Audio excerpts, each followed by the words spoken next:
السلام علیکم دوستو، آج ذکر کرتے ہیں غریب ربضہ یعنی جناب جندب بن جنادہ غفاری،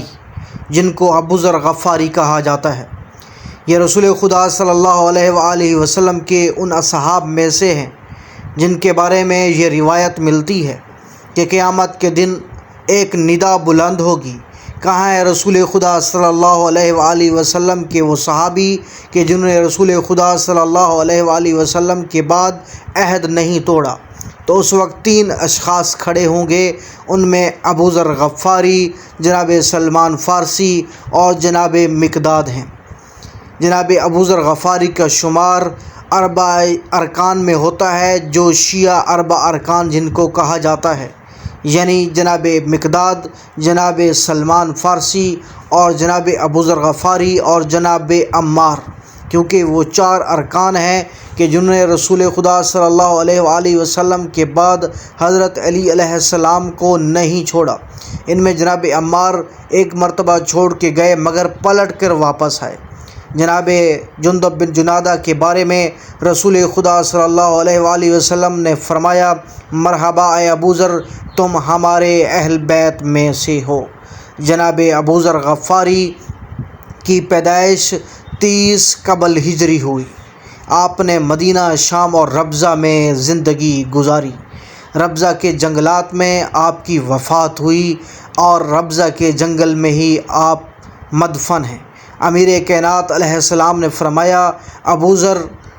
کے پاس ایسا علم ہے جس سے لوگ محروم ہیں، اور وہ ایسے علم سے مستفید ہو رہے ہیں جو کبھی کم نہیں ہوگا۔ رسول خدا صلی اللہ علیہ وآلہ وسلم نے فرمایا کہ زمین نے کسی چیز کا بوجھ نہیں اٹھایا، آسمان نے کسی چیز پہ سایہ نہیں کیا جو میرے ابو ذر سے زیادہ سچی ہو۔ تیسرے خلیفہ کے دور میں آپ کو ربضہ کے جنگلوں میں ہجرت کر کے جانا پڑا۔ رسول خدا صلی اللہ علیہ وآلہ وسلم نے فرمایا، اے ابو ذر، تم اکیلے زندگی گزارو گے، تمہیں اکیلے موت آئے گی، اکیلے مبعوث ہوں گے اور اکیلے جنت میں داخل ہوں گے، اور عراق کے وہ لوگ خوش قسمت ہوں گے آپ کی وجہ سے جو آپ کی تجہیز و تکفین کریں گے۔ فرمایا،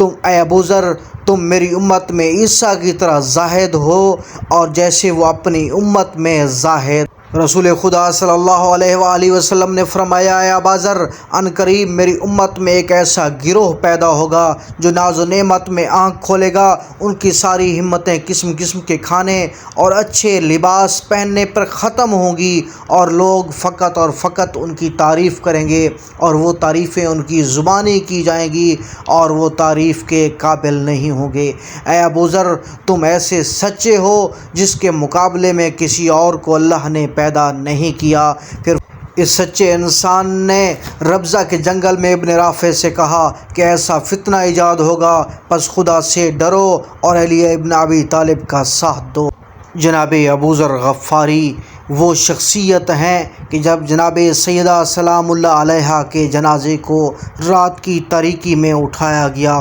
تو وہ چند اشخاص جو اس جنازے میں شریک ہوئے، ان میں جناب ابو ذر کا شمار بھی ہوتا ہے، کیونکہ آپ کے بارے میں رسول خدا صلی اللہ علیہ وآلہ وسلم نے فرمایا، اے ابو ذر، تم ہماری اہل بیت میں سے ہو۔